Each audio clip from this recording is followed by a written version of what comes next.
Aqui está iniciando, Thiago. E aqui também está iniciando o Fanta. Vamos esperar o pessoal entrar aí. Já estou validando aqui. Aqui no Instagram já está ok, Thiago. Sabedoria Podcast 2.0 em transmissão simultânea no Facebook, no Instagram. No Facebook do Sabedoria Podcast, no Instagram diretamente da doutora Ana Vidal, nossa convidada participante desse episódio. Bom dia, boa tarde, boa noite para você que não está nos assistindo na live, para você que está nos ouvindo também. Boa noite para você que está nos acompanhando ao vivo. Esse é o Sabedoria Podcast, eu sou o Thiago, aqui junto comigo, como sempre, estamos aí com o Cláudio Fanta. E, dessa vez, falando com a nossa convidada especial, doutora Ana Vidal. Boa noite, doutora, tudo bem?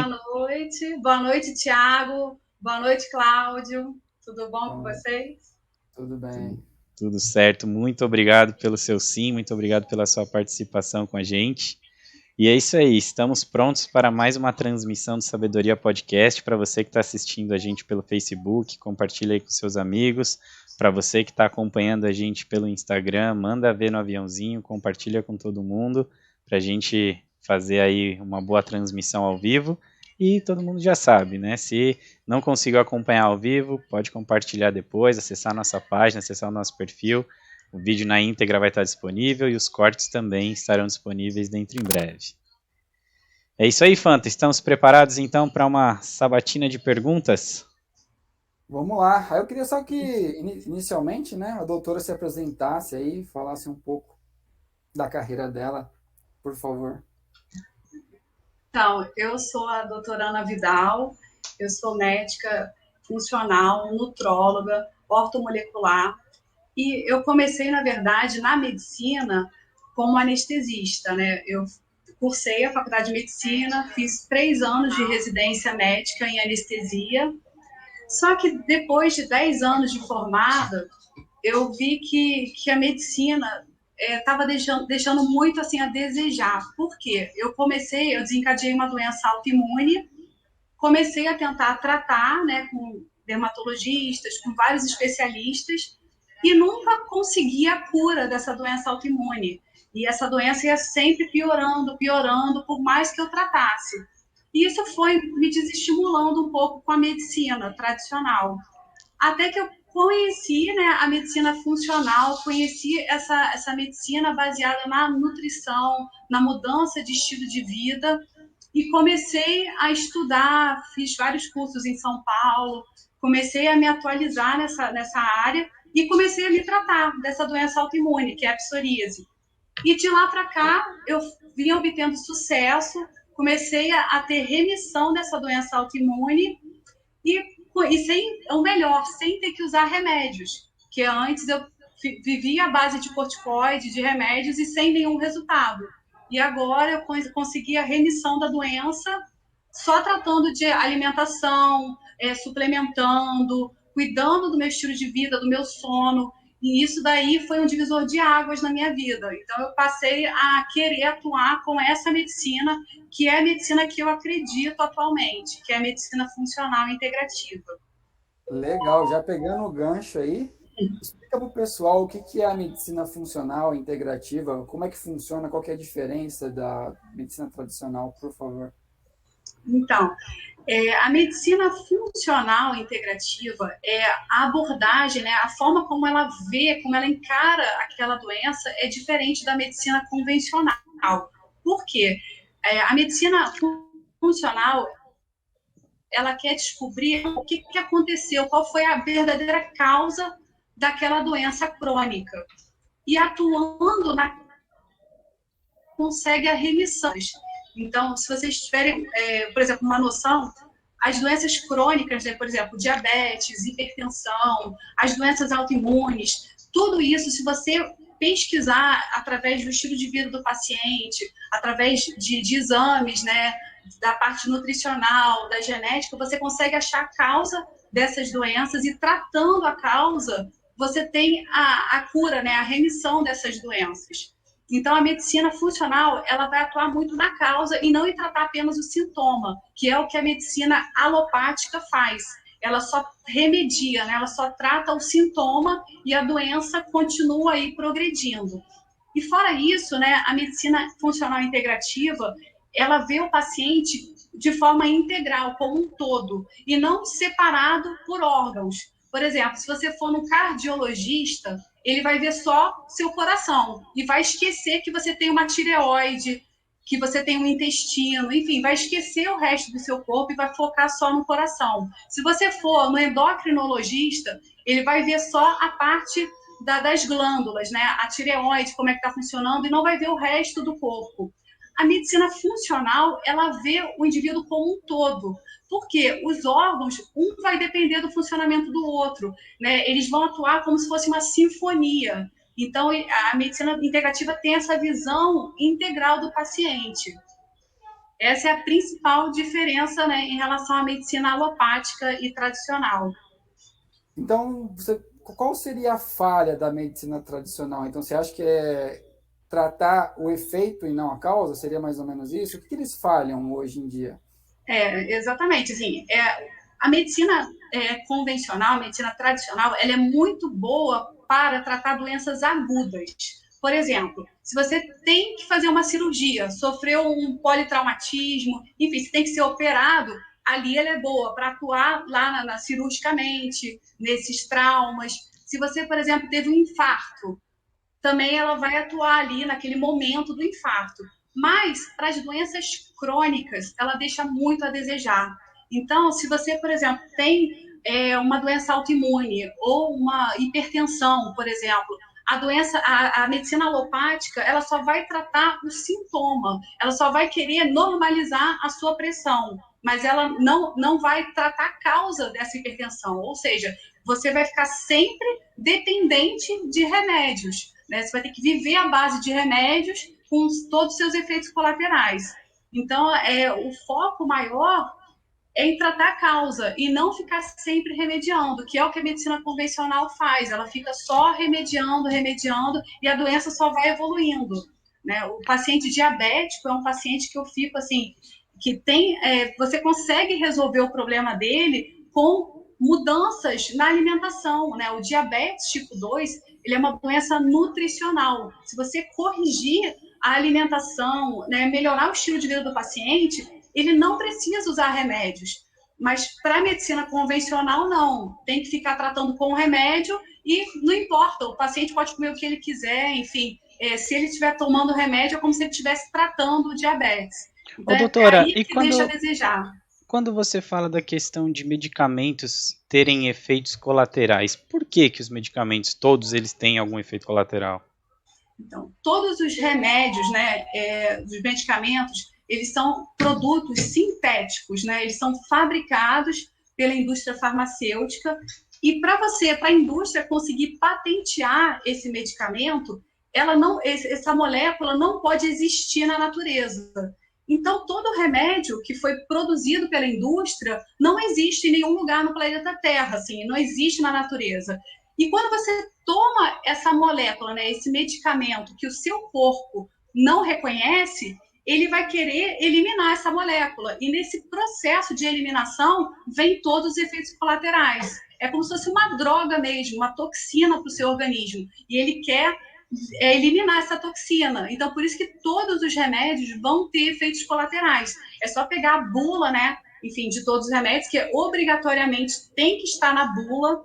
Então, se todo paciente lesse a bula dos remédios, a maioria ia acabar desistindo de tomar remédio. Então, se todo mundo lesse, eles iam desistir, porque são muitos efeitos colaterais. E isso daí, a longo prazo, traz vários transtornos para a vida do paciente. Saquei. Fanta, e aí? Qual é a próxima pergunta? Acho que tem muita relação, né, essas doenças crônicas com a alimentação, né, também. Aí eu queria perguntar qual que é a diferença de alimento e produto alimentício, né? E por que a gente tem que escolher mais e consumir mais alimentos do que produtos alimentícios? Sim, então, o alimento é aquilo que Deus criou, né? É o que existe na natureza, são as plantas, os animais, enfim, peixes, tudo é, é comida de verdade, né? O que você consegue pegar ali, você consegue plantar, você colhe, né? Você, por exemplo, um animal que você, né, mata para comer. Então, isso é comida de verdade, é tudo que existe ali na natureza, né? É quando você fala assim, descasque mais e desembale menos. Então, quando você passa, né, a pegar o alimento em si e produzir, fazer sua própria comida, isso é comida de verdade. O produto alimentício é aquilo que foi criado pela indústria alimentícia. Então, não é alimento, é um produto que não tem nutriente nenhum e só tem, por exemplo, muito açúcar, muita gordura trans, frutose. Então, o produto alimentício ele está ali para te viciar, porque ele geralmente é rico em açúcar e ele vai causar vários problemas a longo prazo. Né? Você vai ter deficiência, carência de vários nutrientes, porque são produtos pobres em nutrientes, e aquilo ali vai viciando você, porque tem glutamato monossódico, tem açúcar, então tem coisas que são altamente viciantes, tem muita frutose.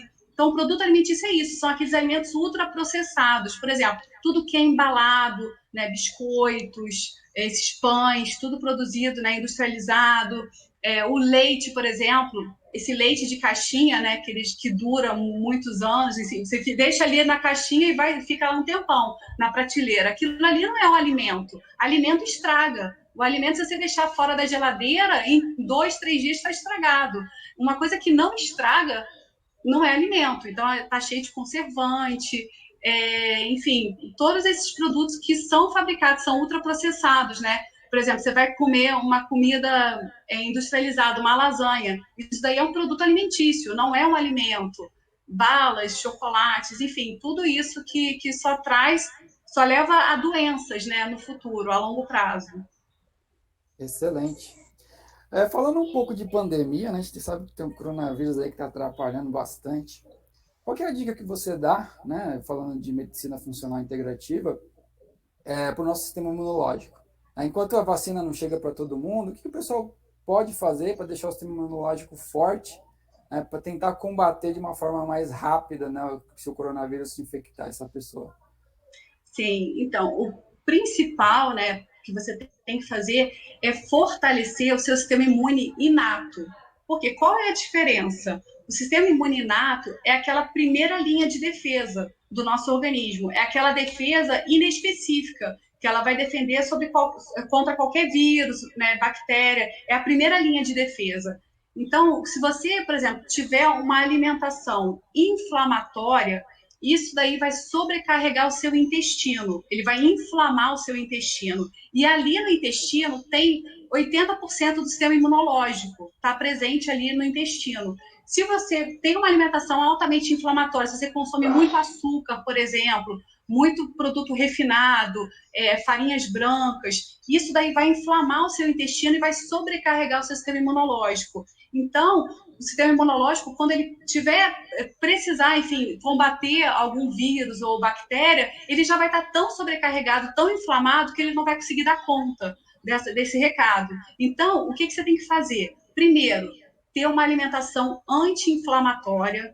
Você tem que. O açúcar, por exemplo, além de ser super inflamatório, ele deprime o sistema imunológico. Então, quem consome muito açúcar vai estar predisposto para qualquer infecção, não só o coronavírus, mas qualquer outra infecção, porque ele causa uma depressão do sistema imunológico, o açúcar. Então, evitar o açúcar já é o primeiro passo. E esses carboidratos altamente refinados. Outra coisa, você tem que tentar fortalecer suplementando vitamina D, por exemplo, que hoje em dia a gente vê uma deficiência muito grande de vitamina D. E a vitamina D, ela atua em 10% do nosso genoma, ou seja, em mais de 2.000 genes. Se você tomar, suplementar a vitamina D, tiver com ela a pelo menos no mínimo 50 no sangue, de 50 para cima, você consegue combater as infecções com muito mais eficácia, porque a vitamina D ela vai atuar muito no sistema imunológico. Você tem que fortalecer, por exemplo, os macrófagos, né? Os macrófagos são as células da linha de defesa do sistema imuninato. Como é que você faz isso? Para você aumentar a atividade dos macrófagos, a autoemoterapia. O que é a autoemoterapia? É quando você tira o seu sangue e injeta no músculo. Quando você faz isso, essa reação do sangue no músculo vai aumentar a taxa de macrófagos de 5% para 22%. E os macrófagos são essas células da linha de defesa, então vão chegar e vão combater todos os micro-organismos que chegarem então, no seu organismo. Então, você consegue melhorar o sistema imuninato também com a autohemoterapia. Melhora muito essa imunidade. Outra coisa, fortalecer as células NK. O que são as células NK? Natural Killers. São as células que vão combater tanto vírus como células cancerígenas. Então, elas deu foco para prevenir infecções virais, principalmente, porque as células NK, elas atuam muito contra os vírus. E como é que você faz para fortalecer? Primeiro, limpando o seu terreno, o seu organismo, porque se o seu organismo estiver intoxicado, essas células NK não conseguem atuar direito. Então, você tem que estar sempre fazendo algum tipo de detox. Hoje em dia, a gente está num mundo muito tóxico, então tem vários protocolos de detox que você pode fazer, né, para poder ir limpando, diminuindo essa sobrecarga de toxinas no organismo, para ter um terreno biológico melhor.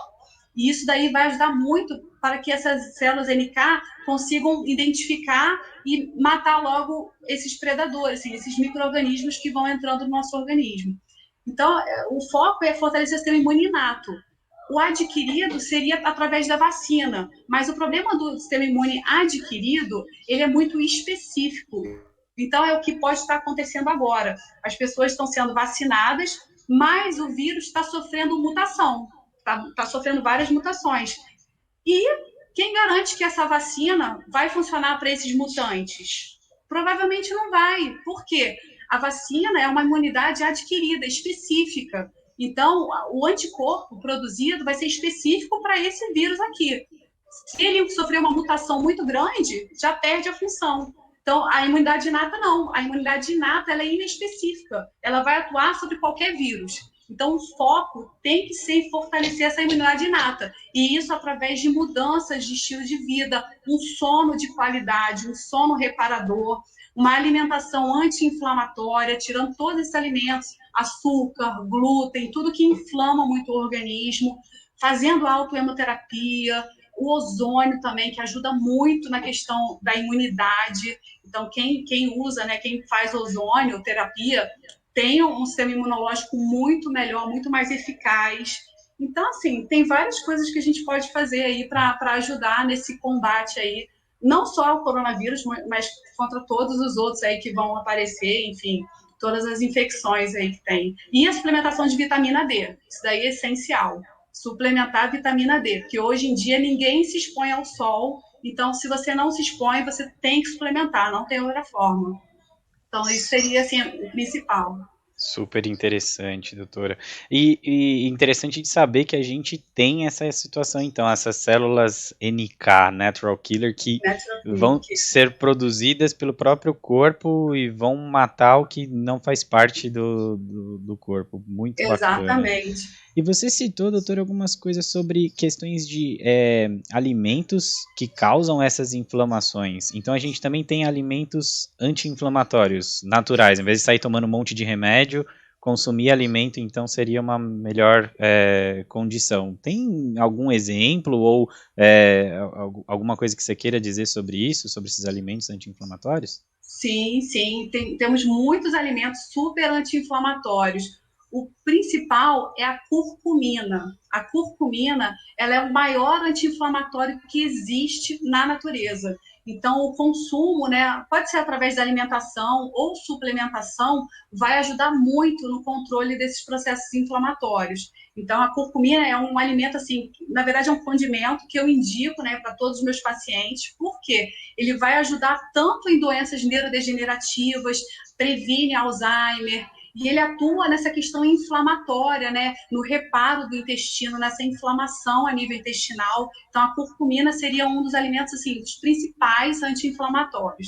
Tem outros também, por exemplo, o própolis. O própolis é outro também alimento que é super antioxidante, super anti-inflamatório. Então, eu até falo que se você de manhã fizer um shot, né, de água com limão, põe um pouquinho de própolis também, que vai ajudar, você já começa a antioxidar o seu organismo logo cedo. Tem também outros, por exemplo, a boswellia, também é um fitoterápico que ajuda muito também, é super anti-inflamatório. Então, assim, a gente consegue, né, através da alimentação, usar, por exemplo, até as frutas, o mirtilo, essas frutas vermelhas, elas são riquíssimas em antioxidantes, então acabam ajudando também nesses processos inflamatórios. Então, a gente consegue, através aí da alimentação, diminuir toda essa inflamação aí que pode ter ao longo da vida. Consegue melhorar muito. E tirando os alimentos inflamatórios, né, que eu citei, que é o glúten, o açúcar, o leite de vaca, enfim, entre outros, né? Mas esses são os principais, mais inflamatórios. Legal. Você falou de anti-inflamatório, vamos falar de inflamatório. Então, você comentou do glúten, né? O glúten faz mal? Quais são os problemas que ele pode acarretar? E pegando o gancho, o pessoal aqui do Instagram teve uma pergunta para você falar do leite. Então, fala do leite e do glúten aí. Tá, vou falar. Então, vou começar com o glúten. Qual é o problema, né? O nosso organismo ele não consegue digerir direito o glúten. E hoje em dia, né, esse trigo que foi manipulado aí geneticamente, ele tem 400% a mais de glúten do que o trigo de 50 anos atrás. Então, o trigo de hoje em dia está muito mais maléfico do que o de antigamente.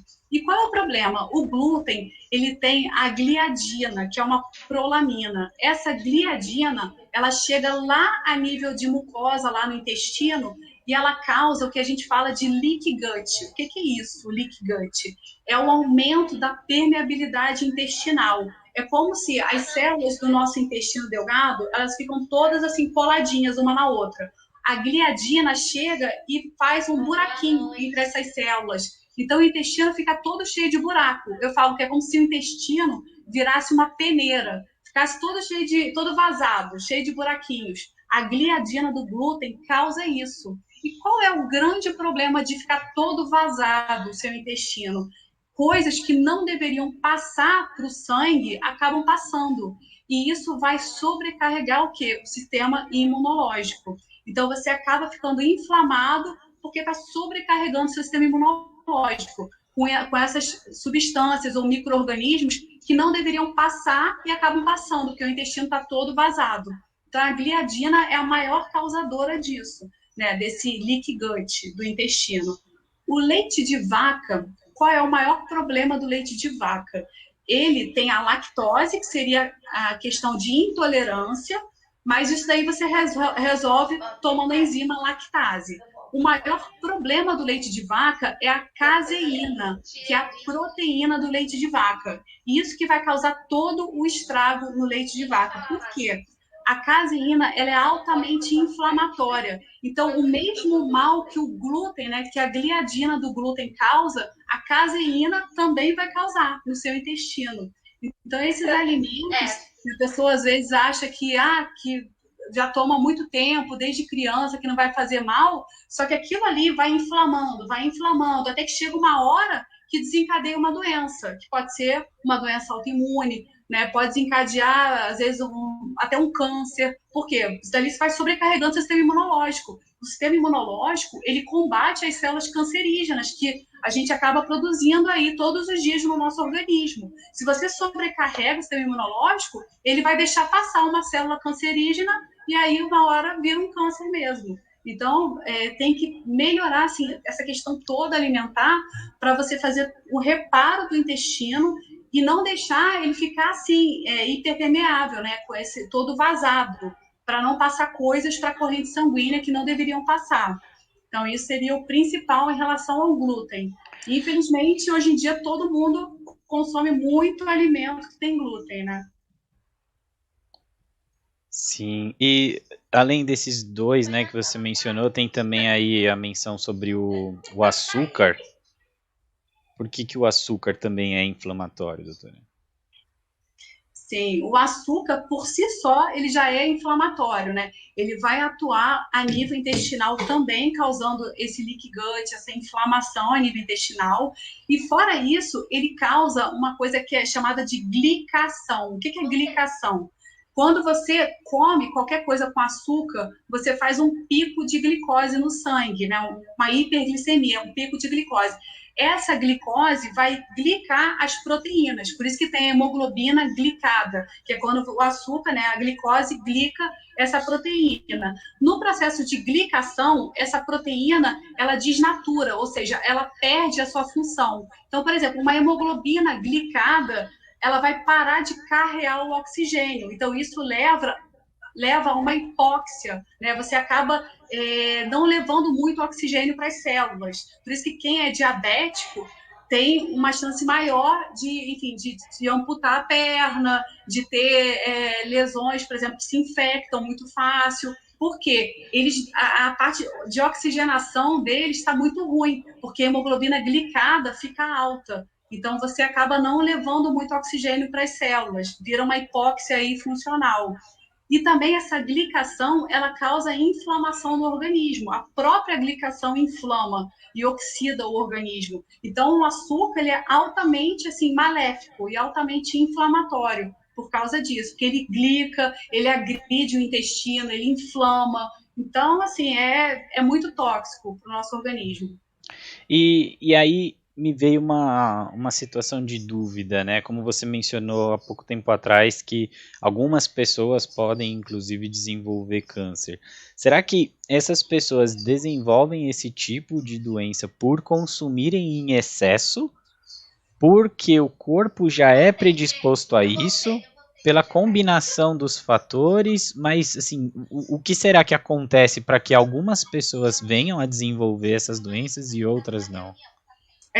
Claro que assim, todo câncer, né, vai ter também um componente genético, mas genética não é destino. Então, por mais que você tenha lá uma predisposição genética para algum tipo de câncer, o que vai determinar se você vai ter ou não é a epigenética. O que é a epigenética? É a influência do ambiente, ou seja, da sua alimentação, do seu estilo de vida, de tudo que você faz ao longo da vida, é a influência desse ambiente na sua genética. Então, por exemplo, uma pessoa que tem uma história familiar de câncer de mama, né, que a mãe teve, a irmã teve, todo mundo teve câncer de mama, essa pessoa pode ter realmente uma predisposição genética para um câncer de mama, mas isso não quer dizer que ela vá ter.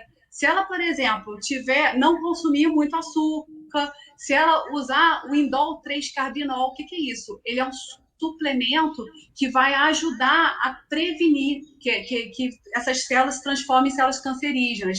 Então, o indol 3-carbinol ele é muito bom, principalmente para quem tem história familiar de câncer de mama. Então, se você suplementar, se você mantiver sua vitamina D em doses ideais, se você tiver uma alimentação anti-inflamatória, se você tiver uma boa noite de sono, se você fizer atividade física, enfim, se tiver um estilo de vida favorável, você vai silenciar esse gene. Então, esse gene vai ficar lá quietinho, você não vai deixar ele despertar. Então, você consegue, hoje em dia, a gente consegue silenciar o gene através de alimentação, de suplementação, de tudo, né? Do estilo de vida como um todo. Então, o bom da epigenética é isso, porque a gente viu que o que manda não é a nossa genética, e sim a nossa epigenética. A gente consegue, através dela, prevenir várias doenças.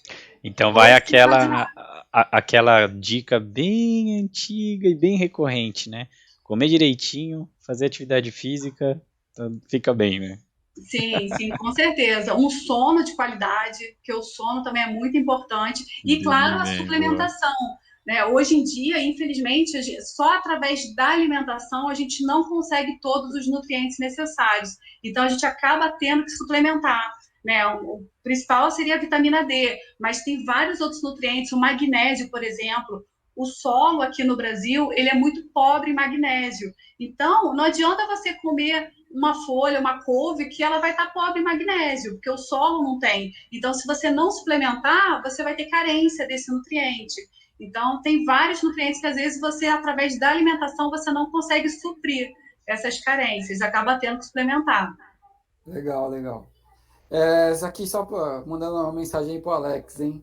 Ó, pessoal, clica no aviãozinho lá, indique pro pessoal aí, pro pessoal assistir, né? O pessoal que está precisando aí, às vezes, aprender um pouco, né, sobre a própria saúde. E o coraçãozinho também lá no Instagram, aviãozinho. E no Facebook, quem está no Facebook, por favor, compartilhem aí, que eu acho que a informação é bastante importante aí, vai ajudar bastante gente, né, que está com os problemas aí, que nem a doutora falou, de doenças crônicas e não está conseguindo resolver. Você comentou de magnésio. Vamos pegar o gancho aqui. Me fala quais são os benefícios do magnésio para o corpo e a deficiência dele, o que pode causar? Então, o magnésio, ele é um maestro aí do nosso organismo. Por quê? Ele vai atuar em milhares e milhares de reações no nosso corpo. Então, a gente precisa, assim, dele para qualquer reação. Por exemplo, até uma deficiência dele pode causar hipertensão, por exemplo. Né? A principal causa de hipertensão atualmente é deficiência de magnésio. Então, só de você suplementar, você pode estar tratando uma hipertensão de uma pessoa que estava dependente de remédio, por exemplo. Então, o magnésio, ele é um mineral extremamente importante. Ele atua em várias reações no corpo e a gente precisa muito, até, por exemplo, para atuar na questão de relaxamento muscular, né? Quem pratica muita atividade física, o magnésio vai ajudar nisso também. Ele ajuda no sono, por isso que às vezes eu passo o magnésio à noite, porque ele vai melhorar a qualidade do sono também dos pacientes. Então, o magnésio, assim, é o que eu mais uso, assim, geralmente eu uso para todo mundo, porque eu sei que a maioria tem deficiência e ele é muito importante, principalmente nessa questão de tratar, né, um paciente que tem uma pressão muito alterada, só de suplementar você já consegue normalizar essa hipertensão dele. E tem também alguns alimentos que são ricos em magnésio, por exemplo, o chocolate amargo, ele tem magnésio, então você consumir, né, uns 2 quadradinhos de chocolate amargo, que seria de 70% para cima, você vai estar também suplementando magnésio através desse chocolate amargo. Então, Aí, você já pode gostei, também. hein? Bom alimento aí para Já é suplementar, uma. hein? Exatamente, você pode fazer também. Não, e é bom, mas chocolate amargo você pode usar como nutriente. Claro que não comendo uma barra inteira, mas uns 2, 3 quadradinhos, você consegue aí suprir vários nutrientes que estão nele. Legal. Agora eu vou entrar num ponto, eu acho que é bem interessante aí para a medicina funcional integrativa, né? Essa pergunta acho que vai ser a melhor, na minha opinião. Qual é a função do intestino para o nosso corpo? O intestino, ali é a origem de todas as doenças, assim, da grande maioria. Então, se você não cuidar do seu intestino, você vai ter uma inflamação, vai estar predisposto a muita doença crônica. Então, qual é a função, né? Na verdade, o nosso intestino, ele vai atuar tanto na absorção de nutrientes, que é no intestino delgado, que ele é responsável pela absorção de nutrientes, e o intestino grosso. Só que o intestino grosso, hoje em dia, infelizmente, é onde fica a microbiota intestinal, as pessoas estão levando a uma desbiose. Por quê? Esse estilo de vida, esse uso de medicamentos, de antibióticos, tudo isso leva a uma desbiose intestinal, que é um predomínio de bactérias ruins em relação às bactérias boas. E essa desbiose, ela vai causar vários problemas também. Ela acaba levando, por exemplo, à obesidade, né? Um paciente obeso, geralmente é um paciente que tem uma microbiota ruim, maléfica. Então, ele vai levar a doenças crônicas, pode levar a doença cardiovascular. Então, o intestino ali é o início de todas as doenças. Por isso que a gente tem que focar muito no tratamento do intestino, nesse reparo intestinal. A gente, primeiro, melhorar a questão da alimentação para não ficar agredindo o intestino. Só pensa uma coisa, você, ao longo da vida, consome de 5 a 7 toneladas de alimentos. Imagina só se você só consome alimentos inflamatórios. Aquilo ali passando no seu intestino vai sobrecarregando cada dia mais. Por isso que a pessoa chega lá com 50 anos tomando um monte de remédio, cheio de problemas, sabe, com artrite, com doença autoimune, enfim. Então, isso tudo relacionado a essa inflamação a nível intestinal. Por isso que você tem que fazer um reparo. Tem várias coisas que você pode, né, para o intestinal. Por exemplo, a glutamina, suplemento que ajuda muito nesse reparo do intestino, porque a glutamina ela vai atuar nas células do intestino delgado, fazendo todo o reparo do intestino delgado. Tem também o uso de probióticos, que vai ajudar nesse controle da desbiose intestinal. Claro que, se você não mudar a alimentação, o probiótico sozinho não vai fazer milagre. Então, você tem que ter uma mudança na alimentação e a suplementação, o uso dos probióticos, para poder regularizar ali essa microbiota intestinal. E tem várias coisas que você pode usar também. Tem, por exemplo, eu sempre falo com os meus pacientes, né, que ajuda muito fazer o caldo de ossos. O que é isso, o caldo de ossos? Ele vira como se fosse um colágeno, né? Ele vira uma gelatina. Então, quando você come, aquilo ali vai recobrir a mucosa do intestino e ajuda a tratar essa hiperpermeabilidade intestinal. Quando o paciente está com esse intestino todo vazado, tomando caldo de ossos, ele vai recobrir essa mucosa intestinal. Então, diminui, né, essa permeabilidade do intestino. Então, tem várias coisas. A curcumina, que vai ajudar nessa inflamação a nível intestinal. Você pode tratar, enfim, com vitamina D, com tudo isso para poder fazer todo o reparo do intestino. Interessantíssimo, doutora. E chegou uma pergunta aqui do Facebook. Verdade ou mito que alimentos aquecidos em micro-ondas são prejudiciais à saúde? São prejudiciais. Primeiro, assim, o micro-ondas, quando você liga, você não pode ficar perto dele. Por quê? A própria onda, né, eletromagnética pode também te prejudicar. Então, nunca é bom você ficar muito próximo do micro-ondas quando ele está ligado. E segundo, quando você aquece qualquer alimento, por exemplo, uma proteína, você aqueceu no micro-ondas, aquilo ali vai desnaturar essa proteína. Então, essa proteína desnaturada vai ser maléfica para o seu organismo, pode inflamar o seu organismo. Então, o problema maior é esse, que você acaba desnaturando as proteínas no micro-ondas. E isso daí vai causar um problema aí a nível intestinal e vai inflamar mais ainda o seu corpo. Olha aí, então, pergunta respondida. Vamos tomar cuidado aí para aquecer as coisas no micro-ondas, né? Sim.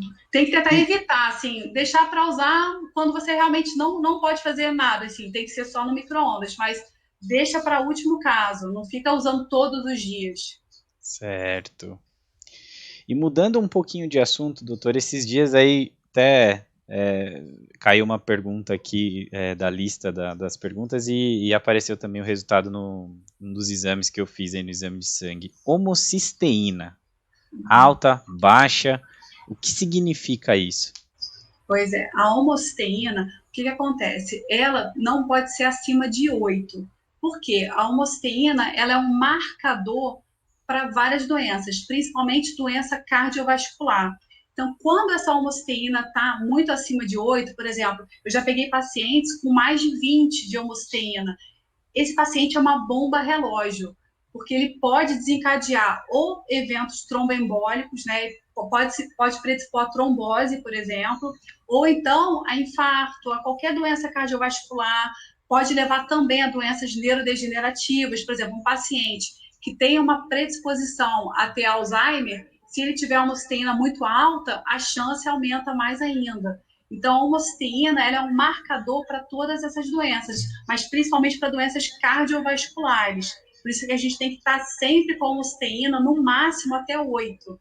Né? E eu vejo várias pessoas aí com homocisteína, às vezes de 20, 25, e sem fazer nada para tratar. Né? Inclusive, por exemplo, uma pessoa que tem uma homocisteína muito alta, se ela pega o avião e faz uma viagem muito longa, a chance de fazer um evento tromboembólico, um tromboembolismo pulmonar durante essa viagem é grande também, porque aquilo ali é uma predisposição muito grande para fazer eventos tromboembólicos. Tem que estar sempre assim, controlar esse nível de homocisteína. E como que você faz, né? Ela sobe muitas vezes por deficiência de algumas vitaminas. A vitamina B12 é uma delas. Quando a pessoa tem deficiência de B12, acaba aumentando a homocisteína. A vitamina B9, né, que é o folato, também, quando você tem deficiência, aumenta essa homocisteína. Pode ter deficiência de vitamina B6, de colina, betaína, enfim, tem vários nutrientes aí que você pode estar com alguma deficiência e que vai fazer com que aumente essa homocisteína no seu organismo. E, infelizmente, muitos médicos nem pedem, né, esse exame. Eu vejo que tem muita gente que nunca pediu, nunca dosou, e realmente acontece isso, né? O médico convencional, ele praticamente ele desconhece, assim, ele quase não pede a homocisteína, que é um marcador muito importante para essas doenças. Agora, eles estavam produzindo algo. Boa. Vamos falar um pouco de uma doença aí que está virando uma pandemia também, né? A diabetes do tipo 2. O que a pessoa Pois pode fazer para prevenir? Para prevenir, né? Não remediar. exatamente. Então, a diabetes tipo 2, né, diferente da tipo 1, a tipo 1 é uma doença autoimune e a tipo 2, a origem dela é nutricional. Ou seja, um paciente que tem uma alimentação com uma carga glicêmica muito alta, faz muito pico de glicose no sangue, isso daí vai estimular a produção de insulina no pâncreas. E aí, esse aumento da insulina vai levar a uma resistência insulínica. E essa é a base, né, a causa do diabetes tipo 2, é a resistência insulínica. Então, se você fizer uma mudança na alimentação desse paciente, diminuir essa carga glicêmica da refeição, por exemplo, em vez de comer produtos industrializados, carboidratos altamente refinados, né, tudo que tem muita farinha branca, né, farinha de trigo, polvilho, tapioca, enfim, tudo que é muita farinha branca, carboidrato refinado, vai aumentar muito a glicose. Isso para o açúcar também. Então, isso para o paciente diabético é assim, é uma toxina, ele não pode comer isso. Então, se ele tirar esses alimentos, esses carboidratos altamente refinados, e fazer uma alimentação com uma baixa carga glicêmica, que seria uma alimentação low carb, né? Que é você tirar esses alimentos, esses carboidratos altamente refinados, você vai estar tratando a causa do diabetes, que é a resistência insulínica. Por quê? Isso daí vai fazer com que a sua insulina diminua, você vai parar de ficar sobrecarregando seu pâncreas e não vai precisar ficar usando remédio. Então, assim, tomar, por exemplo, quem toma a metformina, né? A metformina, ela atua muito nesse aumento da sensibilidade à insulina, né? Então, acaba diminuindo essa resistência insulínica e ela pode ser usada mais numa dose máxima de 500 miligramas por dia. Quando o paciente fica tomando uma dose mais alta, começa a expoliar várias vitaminas que são importantes. Então, você pode até usar essa metformina, mas tem que mudar a alimentação para poder tratar o diabetes, porque o tratamento está na alimentação. Não adianta ficar só tomando remédio, e não mudar a base, né, que é a nutrição. Então, você tem que fazer uma alimentação mais low carb, né? Tirando todos esses carboidratos refinados e principalmente o açúcar também. Que às vezes o paciente acha que, por exemplo, acha que o macarrão não vai virar açúcar no organismo. Mas se o paciente diabético come o macarrão, aquilo ali vai ser altamente prejudicial para ele, porque isso aí vai virar açúcar no organismo e vai estimular a liberação de muita insulina, vai piorar o diabetes do paciente. Então tem que ser um acompanhamento muito ali certinho, né, com o nutricionista ou com o médico, né, nutrólogo, para poder fazer ali uma alimentação com uma baixa carga glicêmica e conseguir tratar ali realmente o diabetes do paciente. Legal. O pessoal costuma falar bastante aí do jejum intermitente. Tá? Em todo lugar que você assiste vídeo aí sobre saúde, o pessoal está falando disso. O que é isso? Quais são os benefícios? O jejum intermitente, inclusive para o paciente diabético tipo 2, ele vai ajudar muito também. Por quê? O jejum intermitente, o que é? É você simplesmente parar, por exemplo, de fazer a última refeição por volta de 8 horas da noite e voltar a comer 8 horas da manhã. Isso daí é um jejum básico, que é um jejum de 12 horas. E você pode aumentar e prolongar um pouquinho mais esse jejum. Em vez de você tomar o café da manhã, você pula para o almoço, por exemplo, 11 horas, meio-dia. Então, você prolonga um pouquinho mais esse jejum. E quais são os benefícios do jejum? Na verdade, o jejum intermitente, ele vai ajudar a diminuir essa resistência insulínica. Então, a principal ação do jejum intermitente é atuar em baixar essa insulina, essa produção de insulina. Por quê? No jejum, a sua glicemia vai ficar estável, então você não vai fazer pico de glicose, você não vai precisar liberar insulina. Então, isso daí ajuda a controlar essa resistência insulínica. Jejuns mais prolongados, por exemplo, jejum acima de 36 horas, começa a fazer a autofagia. O que é a autofagia? É quando você começa as suas células, pegar as células velhas, destrói e começa a reciclar. Então, a autofagia ela é muito importante, que é como se fosse uma regeneração do seu organismo. Só que isso acontece, geralmente, em jejuns mais prolongados. Inclusive, foi até o prêmio Nobel aí que eles viram que o jejum ele estimula, né, a autofagia. E a autofagia ajuda a regenerar aí essas células, essas organelas aí que são mais velhas, né? Então, a gente começa a restaurar o nosso organismo. Por isso que o jejum ele é muito bom, ele é terapêutico, né? A pessoa que faz o jejum, ela vai ajudar aí uma série de doenças, inclusive o diabetes tipo 2. Se você fizer, você vai diminuir essa resistência insulínica com o jejum. E você pode começar sempre com jejuns mais curtos, e aí 2 vezes por semana faz um jejum de 14, 15 ou 16 horas, né? Tem gente que faz aí jejuns de 24 horas, aí você vai devagar, né, tentando fazer, ampliando esse tempo de jejum.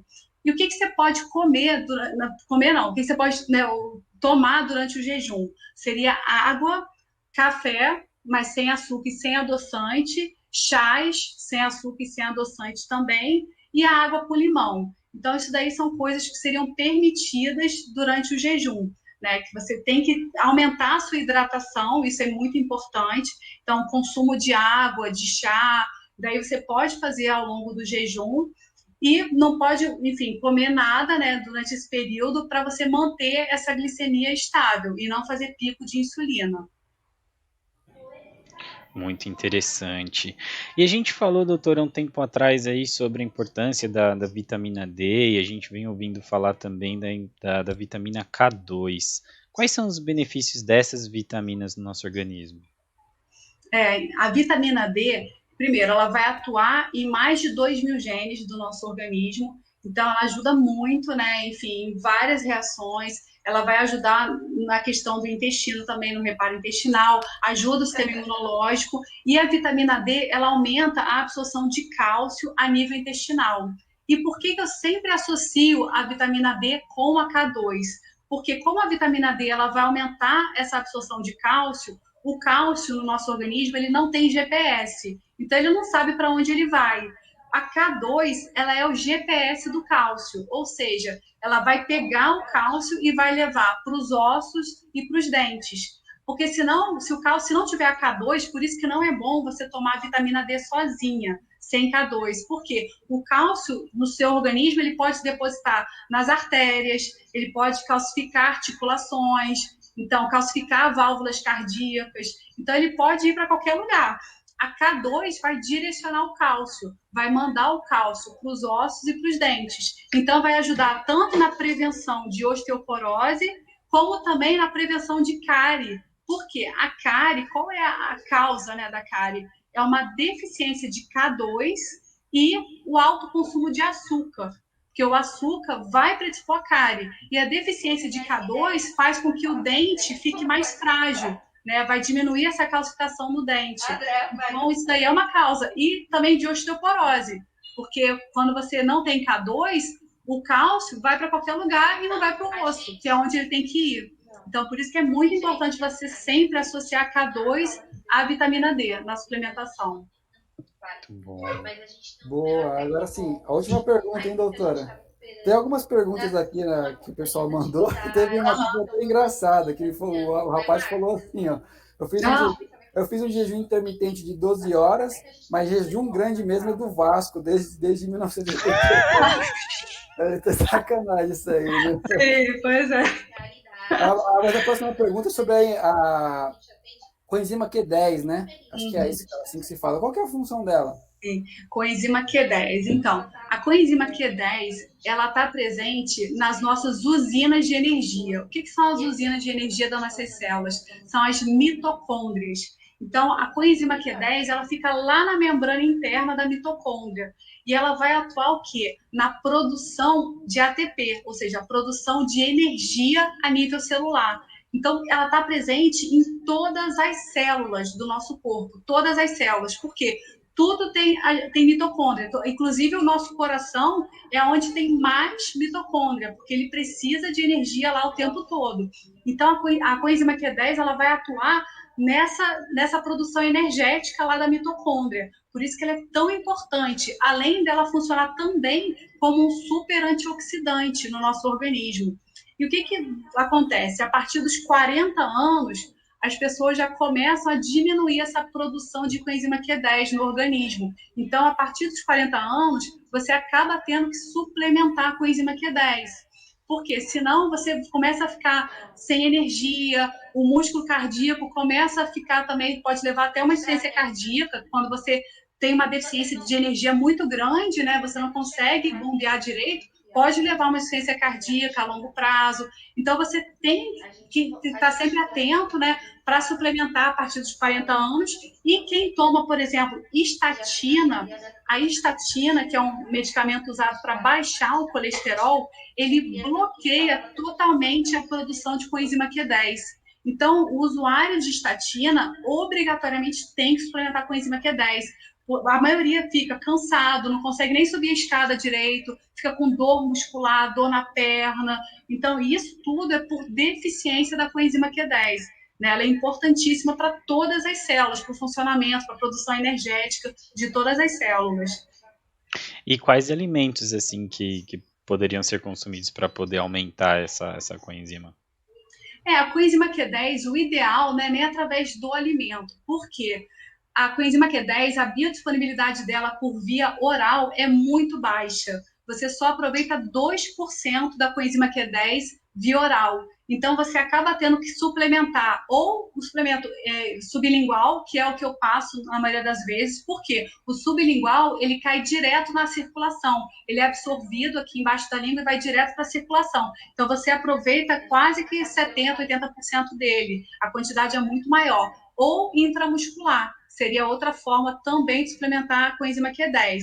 Então, por via oral, você assim não aproveita muito, a biodisponibilidade é muito baixa. Mesmo os suplementos, que tem suplemento via oral também, eu não aconselho que as pessoas tomem via oral, porque vai aproveitar só 2%, 3% daquela coenzima Q10. O ideal é sublingual ou intramuscular, que aí você consegue ter um aproveitamento muito melhor da coenzima Q10. Interessante. Boa. Pessoal aí que está perguntando se vai ficar gravado no Instagram, vai ficar gravado no Facebook e também no YouTube, tá? Aqui, a live está sendo feita aqui no Facebook do Sabedoria Podcast. Quem não conhece Sabedoria Podcast, né? Um podcast que foi criado para ensinar as pessoas. A gente já entrevistou dentista, já entrevistou professor de educação física, nutricionista, agora médica. A intenção é passar a informação, tá? E aí, quem quiser também lá curtir o nosso canal lá, tem bastante informação lá de aprendizado. Eu É queria o agradecer. @Sabedoria Podcast. É isso aí, @Sabedoria Podcast. Se procurar lá no Facebook, YouTube ou Instagram também, tem lá. E aí eu queria deixar o espaço aqui agora para a doutora agradecer muito pelas informações aí. Eu acho que ajuda muita gente esse tipo de live, né? E falar um pouco aí do seu consultório, das suas consultas. Fique à vontade, o tempo é seu agora. Obrigada, eu que quero agradecer vocês, né? Foi um prazer aí estar com vocês hoje nessa live. E então, eu no consultório, né, eu estou atuando aí presencialmente e também online por conta da pandemia. Então, eu faço também através da telemedicina. E no consultório, o bom da consulta presencial é porque eu consigo fazer vários protocolos que eu não faço, né? Não tem como fazer via online, que seria o detox, que é um protocolo que eu uso muito, porque as pessoas estão muito intoxicadas. Então, eu sempre faço essa parte de detox na primeira consulta e a biorressonância, que é baseado na física quântica, enfim, que eu consigo ver o paciente aí como um todo, a questão de como estão os órgãos, como está o grau de intoxicação. Então, a gente consegue aí, tanto na consulta presencial, avaliar aí o paciente como um todo, e na online, à distância, né, mas através de exames, eu também consigo avaliar bem aí a questão de como está a saúde do paciente de uma forma integral. E tenho, assim, um prazer, enfim, de atuar aí nessa área da medicina funcional, que é uma área assim que traz, né, que eu fico muito satisfeita porque eu consigo ver os pacientes melhorando e conseguindo sair, desmamar cada vez mais do uso de medicamentos. Então, isso daí acaba me... Porque eu vejo que o paciente consegue ter uma melhora da qualidade de vida, uma melhora da longevidade e sem depender aí dos remédios, enfim, sem precisar tomar nada disso. E as pessoas te encontram diretamente com mensagem direta no Instagram, pelo seu @ DRA Ana Vidal, é isso? Pode ser pelo Instagram, né, através do direct, ou então pelo WhatsApp também do consultório. E eu não sei falar aqui o WhatsApp, eu acho que é melhor não, né? Deixa lá, eles me mandam um direct e aí eu falo qualquer coisa pelo direct do Instagram. Boa. E como a gente paga de costume, todos os nossos convidados indicam pra gente uma música pra gente colocar na nossa playlist do Spotify. E com você não pode ser diferente. Uma música, qualquer estilo, uma música que você goste muito para indicar, pra gente colocar na nossa playlist, fica lá marcada como sua indicação. Deixa eu ver uma música, deixa eu pensar aqui. Vou falar uma aqui que, assim, que é uma música que até, assim, foi o início, né, do meu casamento, então, Todo Azul do Mar. Eu vou falar essa música. 14 bis, 14 bis. bis. A gente tá aqui do lado. Estamos ouvindo aí a participação especial. Muito bem.